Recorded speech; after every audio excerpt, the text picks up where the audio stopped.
Hey, another Tuesday, another show. Ken Garr today, my good friend, also from Chicago. Buckle up. Hey, welcome to the Total Schmidt Show. Whether you're watching on the Lenny Schmidt Comedy Network on YouTube or you're listening on podcast, we have a new intro, new theme song. Let's do this. Hey, tune in every week as I travel the world and I talk to entertainers from all over the world. A lot of writers, a lot of comics, a lot of dancers, a lot of singers, a lot of comics, a lot of producers, a lot of tech people, a lot of comics, a lot of pianists, piano player type people. You know what I'm talking about. Musicians and lots of comics. Every once in a while, we'll throw in a comedy sketch, something like that, some music, some travel stuff. We'll even do a live remote from one or two of the ports that happen to be hanging out at.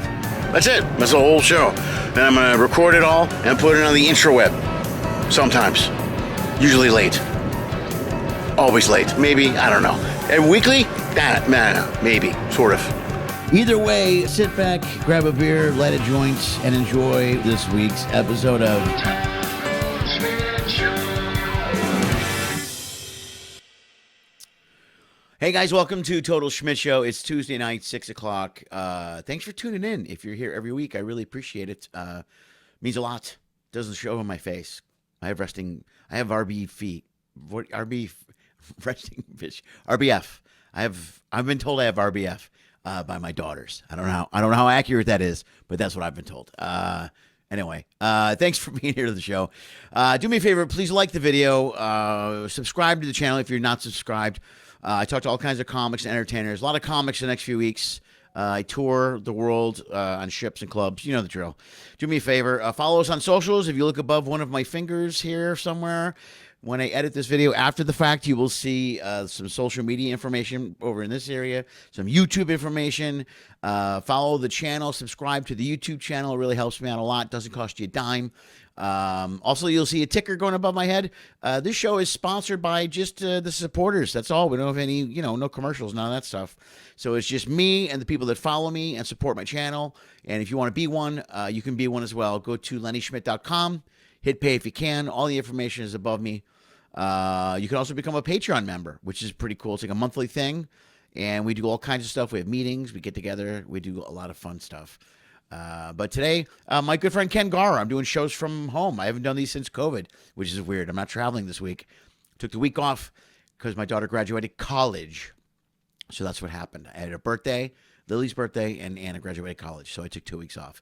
And I'm home, which is pretty cool. So I'm recording from the house. And today, I reached out to my friend Ken Garr, who is in Las Vegas, where I just was a couple weeks ago, probably staying in the same room I was staying when I was there 2 weeks ago. But anyway, sit back and enjoy my conversation with the comedian extraordinaire, Ken Garr. I'm doing great. I wore my loop shirt for you. I wore my brand new Bears orange hoodie. Yeah. That looks cool. Screaming Chicago. I got my Chicago flags in the background and everything, man. This thing reeks of Chicago. Yeah. I love it. That's good. How was the show last night? Show was good, man. You never know what you're going to get in Vegas on a Monday, but it was pretty good. I'm working with Kevin Bozeman, another Chicago guy, and we're going to have a great time this week. Kevin's great. Is he still a big tequila drinker? Oh, yeah. Yeah. It's funny because they have these drink tickets in the green room, and the GM came in, Cindy she's from Zany's in Chicago, as you know, and she goes, "Guys, there's a $20 limit on these drink tickets," and I'm like, "Oh, this has got to be the Kevin Bozeman rule." Oh yeah, we didn't get that speech 2 weeks ago. Yeah, I go. Oh, which comedian caused this rule, Cindy? She's like, "I'm not going to say." I was like, because it's funny because you go across the country to all these comedy clubs and they always have like these rules after a few years. You know what I mean? We're like, right. You get 2 drink tickets every day, or you get like, I was like, which comedian abused this rule?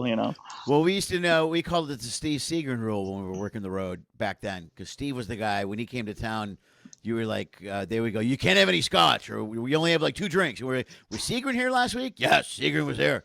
And he would go through like 2 bottles of scotch. Yeah, right. You just blast through them. Yeah. We also called it the John Fox rule because he I think that might be universal across the world. Yeah, exactly. Like even in England, we have a strict John Fox rule here. Oh, okay. Well, cheerio. I wonder how many holes that guy had in his passport. Like, you've been banned from these countries, you know? Man, yeah, I know. That guy, who for a while he lived next door to the condo that we stayed at back there on Wells, or near Wells. What's that street right behind the club? Mm-hmm. You know what I mean? So North Avenue, yeah. North and yeah, Wells. he had the apartment next door, and he used to hang out at he got banned finally from the ale house. They kicked him out of the ale house. Yeah, that guy was crazy. He was insane. That's hard. That's hard to get banned from the ale house. Yeah, that's what I'm saying. That's like, you got to try to do that. You know, that's not something that's just kind of, you got to have a plan. You got to go in there early in the day. You know, here's what I'm going to do. I'm going to piss off everyone. I'm going to piss on the bar. Yeah. You know, it's just like you have a whole list of shit. Yeah. And you start knocking it off till they finally go, get out. And you got to leave. And what's ironic is I think they still have his picture hanging in the bar. So yeah, there's like a lot of that bar still reeks of cigarettes too. It's like there's been no smoking in bars in Chicago for years, and that place reeks of cigarettes. Yeah, is it still cash only too? Yeah. That blows me away, and it's still busy at night. Like, you'll go in there, you know, you hit it at night. It's open late till 4 or 5 or whatever, but you hit it, and that tamale guy used to come around all the time, but it's still cash. Yeah, I always remember now because I'll bring a card. That's helped me a couple times, actually. You know what I mean? Where I'm like, because I'm like, all I have is a card. All right, I'm gonna go. I'm just gonna leave. So, I can't believe anything's just cash anymore. So how's it going, man? It's going great, dude. I've just been in the middle of I guess tour. I've been doing I do like one cruise a month. I'm still pretty new to the cruise world, but it's going great. Getting a lot of good feedback, and then just doing clubs, and I've just been really busy. It's great to be finally back. I know we've been back for a while since COVID, but it's really feel like it's gotten back to normal now as far as bookings go. Yeah, right now I'm in the middle of like a 2 weeks off thing because I've been really heavy since October. Like, I haven't had like 3 or 4 days off in a row since October. I just been busy between clubs and shifts and everything, and I was a little tired, a little burned out. But then again, I go, it's nice to be working again, because I remember when I was sitting at this desk 24 hours a day recording episodes and doing stuff, So yeah, but yeah, everything's back. No, I feel the same way. I'm like grateful, and I want to take as much work as I can because you don't know when it's gonna, if it's gonna be or if it ever gets taken away from me, I know, it was like, it almost brought me back to like when we started out. Like, when you start out as a comic, it's all about filling your calendar. You know what I mean? You're like, I want to fill this month and this month. So when the work disappeared and came back, now I'm like, I need to take all the work I can get in case if it disappears again. Who knows what's going to happen when we get locked down one more time? It was such a weird vibe. You know what I mean? I don't know what you experienced, but during lockdown for me, it quickly became apparent how much I identified as a comedian and how much comedy was a part of my life, and I don't think I was really aware of that until it got taken away from me, and so, coming out of the lockdown, I'm trying to do a better job of having that like work-life balance. But like you said, we're used to grinding and being out there and taking everything we can. But now, I got married, during the pandemic, and I'm just trying to slow down and spend as much time with my wife as I can while also being on the road. Yeah, I almost went through an opposite thing. I know exactly what you're talking about. I identify identity is an important thing, dude, to have your own personal identity, not just as a thing. You know what I mean? Like, you're talking about identifying as a comic. For me, earlier, it was I identified as a husband and a father. So when I went through a divorce, it really messed me up, dude. I really had a hard time trying to figure out where my head was at, and then I went back out into shifts and started doing stand-up. So I kind of went through that transformation back then. So when we got shut down during COVID, it didn't affect me as much because I didn't identify fully as a comic. I was already through that stage. I kind of went through that process. You know what I mean? Like, I identified as a father, but I didn't, or I was a father, but I wasn't only a father. Because it's kind of the same thing what happened earlier for something different. So that taught me how to deal with that. So when COVID came, I almost kind of embraced a lot of it. And I'll be honest with you, a lot of COVID was actually kind of cool. It was just me and my daughters hanging out for like 3 months. And we dug that, and I got used to it real quick. I was like, I could do this forever. Like, I could stay home forever and never go back out. So I kind of got used to just hanging out and being. Like, I really got into being, you know what I mean? And that kind of helped me earlier on. But it was the same thing. But I also threw myself into, like I was doing that quarantine comedy show, which was this show, Yeah. which was almost every day or 3 times a week. So, I mean, I found something to do right away. So that kind of helped. I mean, you know, you had to have Yeah. something to do. Yeah, I got a day job like so my background was in corporate sales, and I got a day job like almost like the week that COVID started. And what's funny about that is like, you know, I had insomnia my whole life, and it went away when I finally became a full-time comedian. And then that night that I got this day job back in sales, just over the phone, my insomnia came back. So for me, it was just like, it was clear as day, like, you know, I need to be a comedian. Like this is my life's purpose. Yeah, And so it keeps you alive. yeah. Yeah. It's scary, but it's also, I mean, we have a wonderful life. You know, somebody said to me once, like, comedians are poor people who do rich people stuff, you know, so. Wow. That's a great statement. As I spent the morning doing my budget this morning, going, what have I been doing? Right. Yeah. What am I thinking? Yeah. Like I lost like $300 last night at the poker table. I'm like, well, I'm done gambling for the week, so we're good, you know. Well, good for you, dude. I was there 2 weeks ago, and I was with Fritz early in the week, and we just I lost a little bit of money here and there. But then late in the week, I lost at a poker table, and then I chased the rest of the week. And it was not a good week for me. So the last time I was there, the time before I was there, I won. It balances out in the long run. But I probably, you know what I shouldn't do? Yeah. I got to stop playing poker when I'm drinking. That's like, I'm a really good poker player sober. But when I'm drunk, it's 3 in the morning, I'm hitting the ATM. It's just not a good move. It's not smart.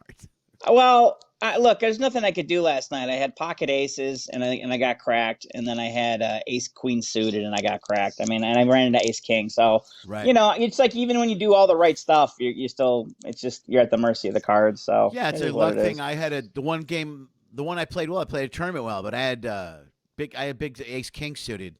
And lost to pocket aces. And, I mean, what are you gonna do? You know what I mean? It was like, and I got on the flop. I got top pair of kings. So, you know, I went all in, and then you're gone. So, but I love playing poker, man. I like playing poker more than like Fritz. I play video poker with Fritz a lot because he loves to play that. We'll hang out and talk. But man, you go through money quick on that, and it's just quick. Oh, It's just fast. But Fritz crushed. Fritz got like 4 aces like 3 or 4 times one night. He just had a huge night. Yeah, Fritz is one of those guys where it's just like everything goes his way, I feel like. You know? He's just like, you know, he's just like one of those guys who's got, you know, horseshoe up his ass. And he just kind of shrugs. Yeah. Oh, yeah. Oh, whatever. Yeah. Well, what are you going to do? Yeah. He was the first comedian to actually bring me on the road, man. I owe a lot to him. Oh, really? Oh, that's funny. I worked with him early on. I brought him on the road early on. I met him before he got married, and we went to Peoria a bunch of times. Yeah, and that's cool. He's a great guy. He's the really jukebox. Yeah. God, I've been down there in years. Yeah, it's funny because you know it's the South Side, so it's like incestuous, right? We're all related. So he actually is like one of his cousins was dating one of my cousins, and then without us even knowing, my niece moved into his house that he was renting out. And he called me up. He's like, oh, I rented my place to your niece. And I go, oh, that was a mistake. Like, you shouldn't have done that. I was like, you should. Dude, you got to do a background check. Yeah, you're gonna have to kick him out. Like she's not gonna pay the rent. You know. All you got to do is call me. You got the information right in front of you. Yeah, I would not vouch. I promise you. So where are you and your wife living now, man? Where are you guys at here in LA? So we're in Studio City right now, but we're actually thinking about moving back to Chicago. Oh, are you really? Yeah. So there's a couple of we've been talking about it for about 6 months now. You know, because you know, essentially, like I don't know. You know, the question became like, what are we doing in Los Angeles, right? So like I moved to Los Angeles 9 years ago, and well, actually 10 years ago, and you know, I'm a traveling, touring comedian, and I'm working and I'm gone all the time. And so now it becomes kind of a cost of living situation. You know, I think also the game has changed to where, you know, there's not some guy in the back of the room with a cigar in his mouth that can change your life, you know, and I think that still happens from time to time. But, you know, I think everything now is kind of on social media, and you kind of find your tribe, you find your people through Instagram, TikTok, Facebook, all those other avenues. And that's kind of how you're going to build your audience and get the people that are going to come out and buy tickets.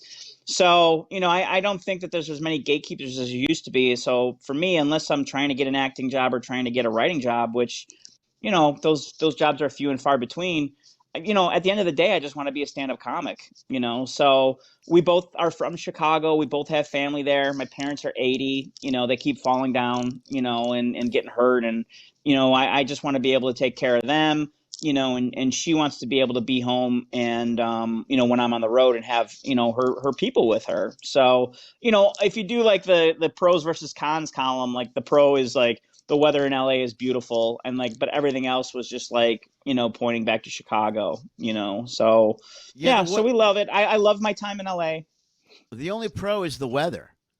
It's like I actually would have left. I'm with you. I think it's smart, dude. It's a smart move. I stayed in LA because of my kids. My daughters wanted to come back here and go to college, and my oldest just graduated last night. She graduated from CSUN, and then my youngest is going to school here.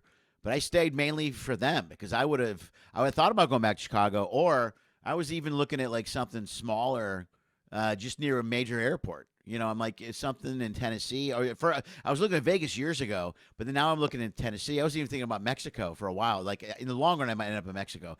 But you're right about the guy in the back of the room thing.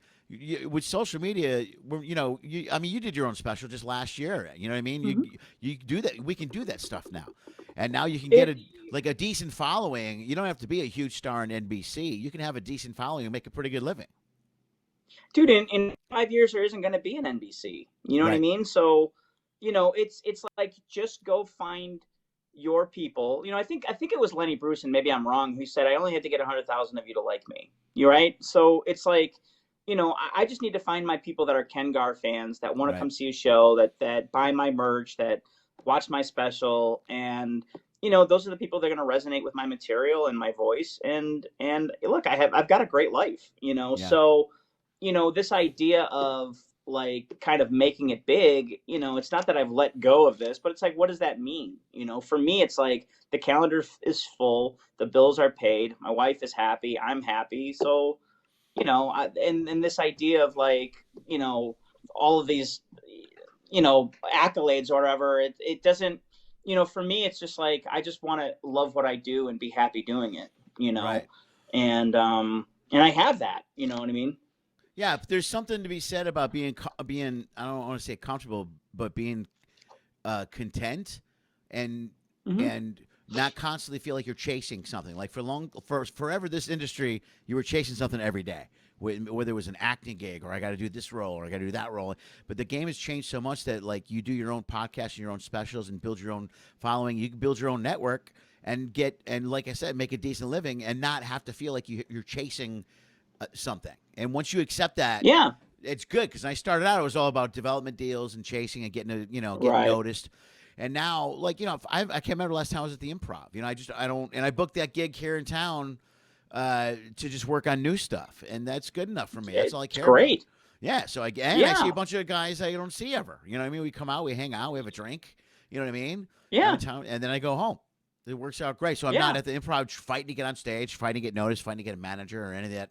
And I think once you get content and you're comfortable with it, it's got to be. I don't know if it's part of it is the fact that the industry has changed so much. And also, I've been doing it 35 years. Like I remember the first half of my year was just. I dropped everything to go to every audition and hang out at every club, and it's so nice not to want to do that stuff anymore. You know what I mean? Just to kind of do your own thing. Yeah, because I just don't think. Look, and I get it from the booker's perspective. They've got their responsibilities as well. They've got to put asses in the seats. And so I don't blame them for these, TikTokers or IGP. It is what it is. But the reality is that like, there's no, I just kind of feel like, and I don't want to sound like I'm bitter about it. I'm not, I promise. But I'm like, I don't think there is such a thing as paying your dues. I think it's just about like, either you can fill seats or you can't in its simplest form. Right. So for me, like, I want to get better at stand-up. I love the art. And if I'm sitting there grinding for 6-minute spots on a show that has like 15 comedians every day, like, how am I going to get better as a comic? Whereas I can go back to Chicago and I can pick up a full weekend of work where I'm doing 35, 45, 50 minutes and I'm getting better as a comic. You know what I mean? So, ultimately it's like, if I were like all in on acting, if I were all in on writing, which there's a strike right now, who knows how long that'll be, then that's what my goal is. But my goal is to be as good of a stand-up as I possibly can, and the only thing that you can do is get on stage to get better. Yeah, first of all, that writer strike thing is scary. I think it's scary with the whole AI thing. They're trying to push writers into being basically kind of like us. We're gig writers or we're gig performers. They have a union. We've never had a union. We've never had a union. We never will. You know what I mean? It's just impossible to unionize comics. But that whole. Could you imagine those union meetings? Oh, that'd be horrible. Whatever. Would someone just shut the fuck up? Just anybody. Just guys talking forever, sneaking in material. You're like, oh, please don't. Just get to the point. Just don't work on your new bit now, dude. I gotta go to bed. I'm exhausted. But yeah, the system also part of it's funny because it's like, and comedy is the one thing you get the right point of view because. Like, even the people, they're having a problem now. They've always had this problem in comedy. You're talking about putting ass in seats. When I started out, there was a bunch of soap opera guys that used to tour.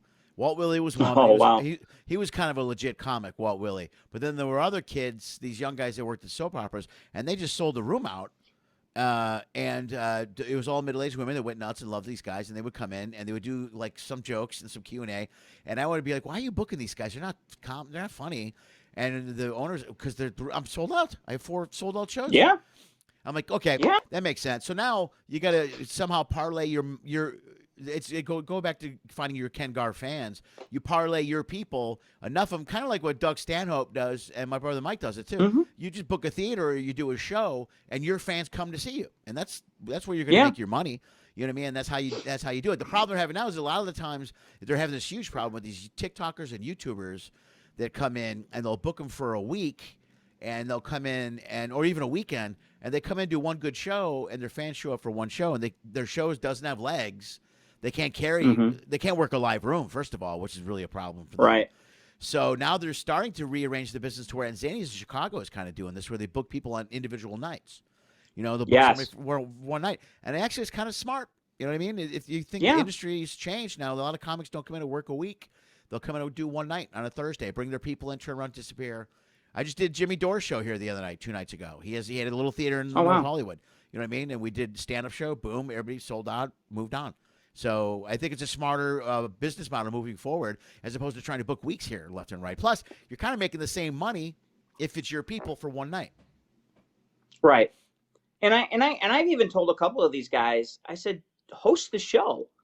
I'm at Brad Garretts this week, and when he's here, he hosts the show. Yeah. And, because it's like, and Brad is a phenomenal comedian. I don't mean to put him in the same bucket as TikTokers, but the point is that if stand-up isn't your strong suit, but people are coming to see you, bring guys like me and you that are going to come in and crush, and then do a Q&A at the end. So your fans still get to see you. You don't have to stand up there for 45 minutes going like, what else is going on? Or, struggling because, you know what I mean? But like, and look, a buddy of mine was doing an album. I said, don't do an album. I go, get some cameras, man. I go, this is a visual medium now.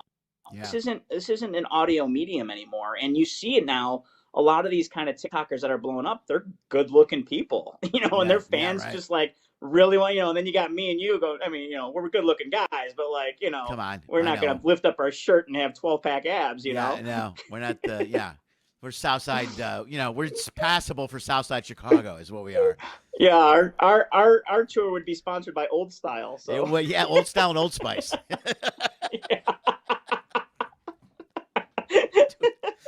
Dude, even my daughters are in. There's 2 comics they're into, but they're beautiful. Like these 2 comics. Yeah. I can't remember. Have you seen this guy? I go, yeah, I've seen him. He's great. I go, is he? Okay, I guess he is. Yeah. But he's got the likes, he's got the hits, he's got the looks. Yeah, that's it, man. But I've seen these kids, and they've had to follow me, and I've had to follow them, and I've been doing this 20 years now, so it's like, look, just set yourself up for success, host the show and bring in like really comics, and they're going to walk away with a great experience. But, or to your point, they just do the one night and they fill it up. But That's smart. Well, that's like when I do that Universal Bar and Grill thing. It might just be an open mic, but it's an open mic with pros, and I just host it. And everybody that's gone to see it has always been like, wow, that was a great show. I go, yeah, I booked most of these guys have been doing comedy 20 plus years. Everybody there knows exactly what they're doing. Yeah. And when Brad does that gig, man, have you done that show with Brad yet? At Garrett's? Dude, when he's there, he's a machine. Yeah, man. yeah. He does all the time. He goes up and he just kills for 30 minutes and then brings you out there for you do 10 or 15, and then he goes back out for 30 and just destroys. It's a whole different animal when he's there. But, man, it's a monster show. And he's told me that I go, why do you host? And he goes, I don't want to follow killers. I'm like, you are the killer. we don't want to follow you, dude. Yeah. He's smart though. He's a smart move because it's his room. He owns it. You know what I mean? People get it. Yeah. But he does book. He books monster acts, man. I mean, there's no dead weight on that schedule. No, I was talking to Ed, the GM, last night, and I go, I said I love the fact that you guys are still, I guess you call it old school at this point, but they just put together a phenomenal show every time. I mean, you could argue that every single person on the lineup is a headliner, and just night in, night out. I don't think I've been playing this club for 7 years now, and I don't think I've ever been on a bad lineup. I mean, some historic lineups, honestly, where you're just like, holy cow, Yeah, I've done a couple monster shows in there, man. I love the fact and I do the middle slot in there too. There's no pressure with that slot. That's the easiest slot. No. You're doing first of all, it's 25 minutes a night. It's a one show a night, 7 days a week. Come on, that's easy. And if Brad's there, you're doing 10, 15 minutes. You know what I mean? And I love it because I'll bring in my newest material and be able to do it in a club and see how it works in a club because there's no pressure from me. I don't have to, I'm not closing the show. So I open it up strong, do some new stuff and close. I love it. I love that club. It's a great setup. Yeah. Yeah, it really is. You get a nice, this is the suite where, I'm in right now. It's beautiful. And it's Las Vegas. So people want to come out and spend time and, I'm always constantly hosting people. Yeah, man, it's my favorite club to play, honestly. And they're like family, Yeah, it's a busy. Yeah, they're actually the whole staff is there. Zach and Ed and their sister. Did you meet their sister yet? Sarah, is that her name? Sarah. Dude, their sister, their sister works there now. Night. Like the whole family's taken over. That's very funny when I met her a couple weeks ago. But and they don't pay for the room. I go, what? I said, since when do you hire white women at the door? Because there's always hot Filipino women. Yeah, right. When they're related, that's when they hire them. Yeah. Yeah, and they don't give away freebies there, man. They don't do, unless you get a handful of comps. If you get family, usually they're really good about that. But people pay to go in there. It's an expensive ticket. It's not cheap, Yeah, it's a good audience too because they've paid a premium to be there. So, and you also I think feel a little bit of a responsibility to make sure you put on a Vegas level premium show. It's an A room, Yeah. Yeah, it's a good club. I love Brad's club. I love working that club. It's great. It's a great place to go. And we mentioned the tickets. Oh, girl got drunk. Oh, listen, there's a woman. I did a joke. I mentioned Southwest Airlines, and they just get up and leave. And I go, they were in the front row, and I go, oh. And I said something about them working at Southwest or whatever. And apparently, I didn't know this till I got off stage. She got up and walked all the way to the back, where the bathrooms are, turned the corner, and threw up all over the trash can. She didn't get to the toilet, and she wasn't able to open the trash can. She threw up all over the trash can. And wow. And then they sent, I guess Cindy says there's like a ninja team of people that clean shit there at the casino. They're like insane. It's like a code 411 or whatever. And they show up, and there's like three guys with a broom and a mop and a plunge, and they zip in, and it's like nothing ever happened. They leave, and so they're gone. So I had no clue. I get off stage. I go, what happened? And so they tell me this whole story. And at first they were like, they were like, oh, it was really funny. I go, but then I'm like, you got to give her credit. She got up from the front row and made it all the way to the back. That's pretty good. I mean, that's very impressive. Yeah. She knew immediately. She's like, I just got up and walked away. And I go, that's pretty good. I'm surprised they don't put down that sawdust like they used to when we were kids. Yeah. Or that peppermint Listerine smelling crap they used to use in school. Did you ever have that? Right. Yeah, whatever that was. They just put it out and just scoop it up. I don't know what they use. But if you think about it, for a casino, it makes sense. She goes, there's people, and not in Brad's club, but all over the casino, there's always somebody throwing up somewhere. At 2 or 3 in the morning, there's somebody who's just not in good shape. Yeah, and have you seen? How long have you played Vegas for? I imagine it's been quite a while. Cindy got me back in there right when she stepped in. So since But Cindy's been there. No, before what year Cindy, did you start performing in Vegas? I did Vegas. This is a terrible story. This is one of the worst stories of my career, maybe. There was a woman named Winston O'Rourke that used to book the Catch a Rising Star. I want to say it was at Caesars or the MGM Grand, maybe even. I can't remember where it was. Anyway, she booked. I was living in LA at the time. This is in the early '90s, and she started this late night show. And she would do a late night show to try to work people into the club. So I had like a 10 o'clock show night. So I came to town, did the show one night at 10 o'clock, and went out with a friend of mine the next day and partied and fucking slept through the show the next day. So so the phone rings. I answer the phone, and it's her. She goes, "Hey, are you coming down?" I go, "Yeah, I'm on my way now." She goes, "Well, don't bother. The show's been over for 10 minutes." And I go, "Okay, click." And I just left. I drove home. I felt like an asshole. You know, I didn't ask for my money or check or anything. I felt so stupid. I was young. I was 23, I think. And she mailed me my check. She sent me the check. She paid me for the weekend, but she said she wouldn't work me again. And then I couldn't get in any other room there. I don't know. I tried with Sharippa, and I tried with all the other guys that were there. And then I was on the road, and then I was in Chicago, and I was doing improv, studying improv. And I just never got back into Vegas. And then finally, when Cindy got there, I was able to get back in through Cindy. So I've done Brad's room, and then I've done there's another room there that Don Barnhart books. I've done his room. Yeah. For a while, I fought and tried to get into the factory across the street with Harry. And I can't just seem to get any ground with him. And then after a while, I thought about it. I'm like, what do I care? I don't, Brad's room pays great. It's a great schedule. I'm there twice a year. So I'm like, I don't want to have to jump through hoops to work Harry's room, which is way more shows. And I go, well, I'll just do Brad's club. And then I do so much ship stuff. I mean, that's where most of my money comes from. And so I'll do Brad's twice a year, Chicago once a year, a couple other things, and I do the ship. So I don't even call Harry anymore. Yeah. So that's it. But the Vegas is just like a ship. It's like a ship audience. It's similar to a cruise ship audience because they're people from everywhere and all over the world, all over the country. So. Yeah, I've been playing it since Brad was at the Tropicana, but what's interesting to see is how much Vegas has changed. You know what I mean? Yeah. It just used to be like about free drinks and comps and now it's just like, it's $14 for a towel at the beach or, you know what I mean? It's just like, it's just nickel and dime you everywhere. And the food is such a big deal now. It's the restaurants and the chefs and the name, you know what I mean? It's everywhere you go is the food. Somebody told me that they make more revenue on shopping that they do in gambling now. And I don't know if that's true, but I mean, people come out here to shop. Yeah, I know. And now they've got football and hockey. They're getting baseball. In fact, there might not be a Laugh Factory in a couple of years. They're going to tear down the Tropicana and put a baseball stadium there. Are they really? Was that the plan? Yeah. Is that for the A's? Yeah, right now I think. Yeah. Wow. Which is crazy to think you got a baseball stadium in the middle of the strip. I mean, that's insane to me. But that almost screams Vegas. That's perfect. You know what I mean? That's right. I mean, you can see Allegiant from where you're staying for the most part. So the Raiders play just not that stone's throw away. And when the Golden Knights got there, that city went nuts. They're huge supporters. Well, plus it was an anomaly because that team was good right away. The way they changed the whole franchise draft. Suddenly, I mean, they've been around 5-6 years. They've been in the playoffs 4 of those years in the championship games. Yeah. You know what I mean? So. Yeah.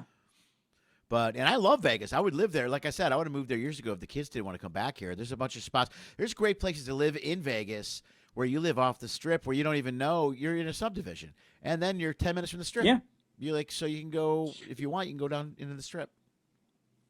I think we'll eventually move out here because, again, I'm not looking forward to going back to Chicago weather. So I think we're probably going to do about 5 years in Chicago. And then, at that point, I'll be 51, 52 by the time, and for me, like the appeal for Vegas is obviously the weather and the fact that I don't have to start over. I get booked by, a couple of clubs here, and the hope is I can get my foot in the door in a couple of others and, come home and sleep in my own bed at night, and so, but right now we just weren't ready to move to Vegas. We wanted to be kind of closer to the family.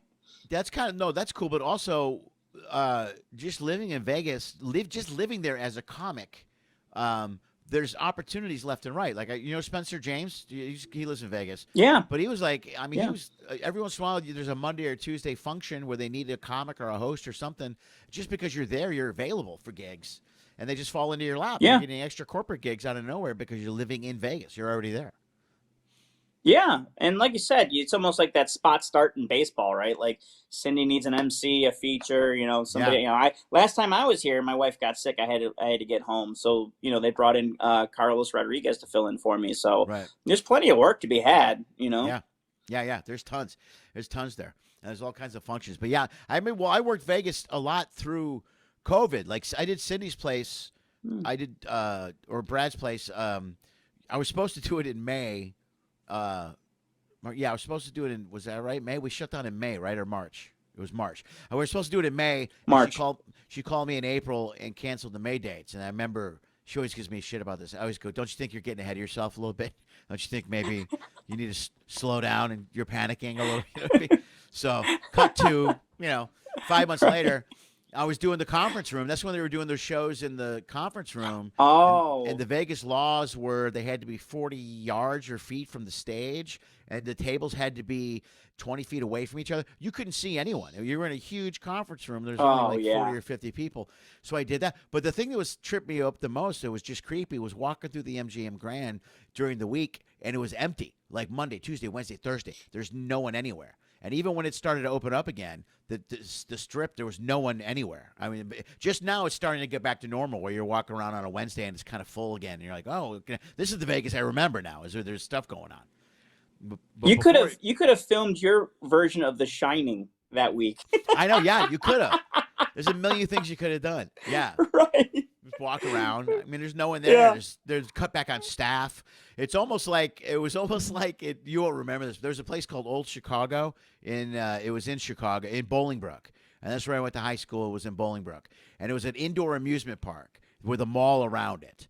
And it was really popular for years. It was like a really big deal. And then when Great America opened up, it kind of hurt the park. And then it was also right when malls started. Then when other malls opened, it kind of killed Old Chicago. But you could go there and they'd be open, and there was like no one there. You'd go to the amusement park, there would literally be one guy running all the rides. And because there'd be no one there. So he would just go, where do you want to go next? I go, let's go to the bumper cars. And you'd run over there, and he would just turn on and turn everything on. And that's almost like Vegas was like. It reminded me of that vibe. I was like, oh, my God, like no one is here. It's just weird. Yeah.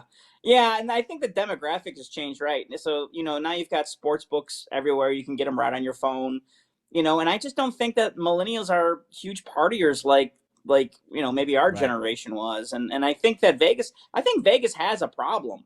And I think that that's why they're bringing in so much sports because it makes sense because I just don't think this new generation is drinking and partying and, they're, and that's just maybe I'm just being my old man self, but these kids these days, they don't put down a bottle of vodka like we used to, No. You're absolutely right, dude. My daughters here, they're 21 and 19. They're friends. They don't drink that much. My oldest just started drinking, but she drinks like she's like top shelf. She's like fine. She'll have a couple of like really nice drinks. She doesn't do she doesn't do shots of like Jack like I did. You know what I mean? And pounding old styles. She's she's getting like the triple Cosmo orange with a slice of whatever. And she's like, oh, this is very delicious. So they have a different vibe. Yeah. And because the pot thing is everywhere. Pot is everywhere and legal pretty much everywhere, which actually it's kind of better for you. The booze really is not good for your liver, and the pot it's a whole different flip around. And I think that's part of the reason that also is hurting Vegas a little bit. Also, you mentioned the gambling thing. I remember when you couldn't mention the sports line or the spread on a sports show. Like if you did pre-show football, you couldn't even mention what the spread was or any of that. There was a guy years ago called Jimmy the Greek. I don't know if you've ever... I remember Jimmy the Greek, yeah. Okay, he got fired for saying some bad racist things online, but these blacks got an extra bone in their thigh. He was one of those guys. Yeah, right. He was one of those guys. What? I'm just saying. Like he doesn't think he's anything wrong. My best friend's a colored guy. What? Oh, Jesus, Jimmy. What? What? Jesus, what? Everybody's like, oh, my God, Jimmy, you can't talk like that. What? I love those guys. My grandmother was like that. Oh, I love my grandmother. She's very sweet. We were having Chinese food on the south side There's a kid who's waiting on us. There's a young kid. He's 14. He's black. Our bus boy pouring water. And my grandmother's talking about TV. But let me tell you, when I was young, those colors on television, they could put on a show, and you're just like, oh, Grandma, please don't. Ixnay on El Colors Day. Oh my God, dude. My wife's like, grandma's like that. She's like, I don't think that many Jews were killed in Germany. I'm like, No, oh God, Grandma. no. Come on, Grandma. Don't say that. Please don't say that statement. Yeah, that's the right. But Jimmy the Greek he was a guy, and he was on. I want to say the CBS, the old NFL Today, which Brent Musburger, and there was a Jane Kennedy. I think she was on there. It was a great show. I loved it. Ahmad Rashad was on there for a little bit. It was right after the end of his career. But Jimmy the Greek was on there, but he couldn't talk about the lines or the spreads. He had a different show on the radio that he did booking. He was a booking. He did all kinds of. He did a line show. And but he couldn't mention it. It was a big deal on CBS if he mentioned the spread or the line or anything. They would edit it out. But now the NFL's in bed with all those systems. And also, I got to be honest with you, I can't believe that's not more of a problem. Like, I can't believe for the life of me that there's not teens out there or young kids in their 20s running up credit cards on these apps, betting and gambling. They've made gambling and fantasy football. You can do a fantasy per game per play thing even. I can't believe that's not more of a problem, or are we not hearing about it? You know what I mean? Like when that first came out, I can't believe that there's not kids burying their credit cards to death on these apps and spending a lot of money. Did you freeze again? You did. I'm going to keep that one just because you look shocked over what I was saying. You froze for like a second. I'm like Max Headrooming right now. Yeah, you totally are. That's great. I love you know that, man. But yeah, I'm really surprised it's not like a big problem. I mean, I don't know if we're gonna hear about this years later from now, or maybe they're covering it up. But I just can't believe there's not kids just maxing out credit cards left and right on this. Yeah, I think it is going to be a problem. And what's funny that when you mentioned Jimmy the Greek in the line is because at the time, the mob ran all sports betting in the country. They actually owned the lines. They owned all of the the OTB stuff. Like any information that was being transferred was owned by the Chicago mob, right? Which I'm kind of a big buff of. But and the mob controlled Vegas. But now what you've seen is like the mob's gotten kicked out and corporations have taken over, and so now every penny has to be counted, and they want to get onto as many. I mean, in a way, honestly, like, no, I do. You know, what's interesting, and I don't mean to go on a tangent here, but what was interesting is like when the riots were happening after the George Floyd thing in Los Angeles, you know, MS-13 was protecting the local shops in the neighborhoods. You know what I mean? So, you know, and I grew up in the South Side of Chicago. Yeah, so I grew up in the South Side of Chicago, and it was just like, you know, and that's the one thing that I missed when I moved to LA is like I always knew a guy, right? Like, you call Jimmy, he fixes your garage door. You know, you call everybody's got a guy. My buddy's a painter. Yeah. You know, I got pulled over and the cop, you know, pulls me over. I think he's drinking. Like, my car, get out of here. You know, and, I drive into a bank. You know, right? Let me call my guy. I'll call my guy. Yeah. You know, but now, you know, everything's kind of become so corporate. And I remember I was in Vegas one time. I was playing video poker, and I asked the bartender for a Miller Lite, and he goes, "Well, how much are you betting?" And I go, "What are you talking about?" He's like, "Well, you have to have at least $20 in the machine, and you got to be betting $2 a hand in order to get a Miller Lite." And I just looked at him. I go, what happened to this place, dude? Like, what, you know? What happened? Yeah, I go, what? You used to want to get me drunk because then I just spend all my money like a fucking idiot. You know, like, what do you? I was there 2 weeks ago. I was drinking at the bar. I asked for a Tito's and soda. He was like, "I can't do the Tito's."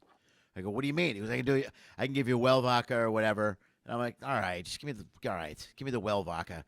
Yeah, but you had to make sure you were playing. That was the deal. Yeah, you had to make sure that you were playing. But I didn't know if the $20. Every casino's a little bit different. But boy, $20 in the machine, and that's a little shitty. Yeah, I remember you could just sit down for 5 minutes and play like $1 or $2 and get a drink and just keep moving. So Butch Bradley gave me this great trick, and this I don't drink anymore, but back when I was a heavy drinker, they had this horsey game. Remember, I don't know if you ever played the horsey game. You can basically this it looks like a little pool table, and you bet a quarter, and a horse would go around, and you bet on which horse. Oh, right. And there was only two. Right, there were only two of these in the whole, and now it's all electronic, but there were only two in the whole country that still had these old horsey games. But Butch found out that it was right by where the waitresses came out of the door. So if you're only betting a quarter, you're technically still betting, and now the waitresses are coming by every 2 minutes. Right. And so we would just order Jack and Cokes all night and pay a quarter every time. I mean, it was Butch almost got me killed, but yeah, it was. I mean, he almost got me killed. It was a great idea. Oh, it was great. Dude, we got done with our week on Sunday night, and I said, Butch, I love you, but I hope I don't see you for another 5 years. My God, And we're both. I think we're both on the wagon now. So. Good for you guys. Yeah, man. So, Dave, if you're a mob buff, did you go to the Mob Museum? Have you checked that out yet? While you're there? Oh yeah, I loved it. I loved that they put it in an old courthouse.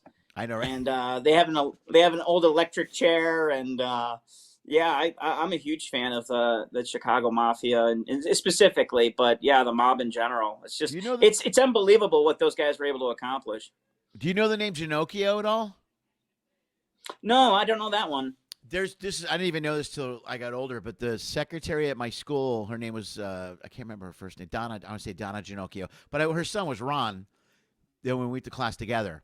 And we were classmates together. And I didn't realize her family was mob. And when they go through there's pictures of their uncle all over that place. He's like, oh, there's my uncle. I'm like, where? Right there. What? That's your uncle? And you had no idea. But you don't know. That's what it's like in Chicago. You don't know how close somebody is related to somebody in the mob in Chicago. Yeah. And it's kind of funny because I had this opportunity to do some work for them. I was working at a rental car place.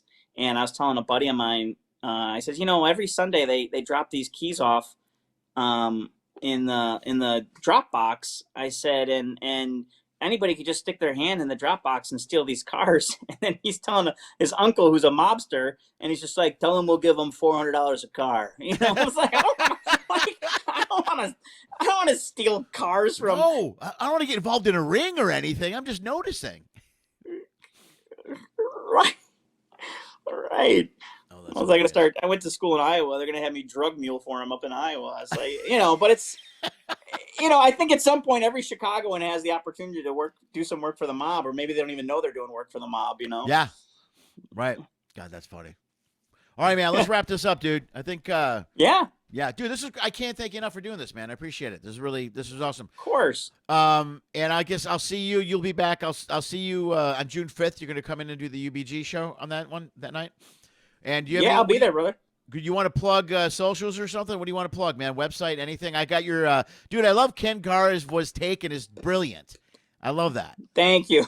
That's really smart. I went with Mr. Lenny Schmidt because Lenny Schmidt is taken, and some guy that only has like 4 pictures. It's driving me crazy. So. Oh, there's actually a magician named Ken Garr, and I don't know if he has it, but he actually reached out to me one time, and I'm like, this is weird. Sometimes they'll take his picture and put it on the marquee, and I'm like, bro, let's take that down. Because somebody doesn't do all the research. Just put that up. He'll be here next week. All right. Yeah, okay. That's good enough. You had one job. You can follow me at Ken Garr Was Taken. My website's kengarr.com. My tour is on there. And most importantly, I've got a new special that's available on YouTube. And it's called American Hero. So please check that out. Would love for your support on there. All right, man. Perfect. Ken Garr, thanks, buddy. Enjoy Vegas. Great to see you, Lenny. Good to see you, buddy. Bye. You're still watching? That's amazing. Nobody does that. Nobody, but you did. That means you want more. Pick one of these clips. Go for it. I dare you. Hey, also follow one of those social media thingies.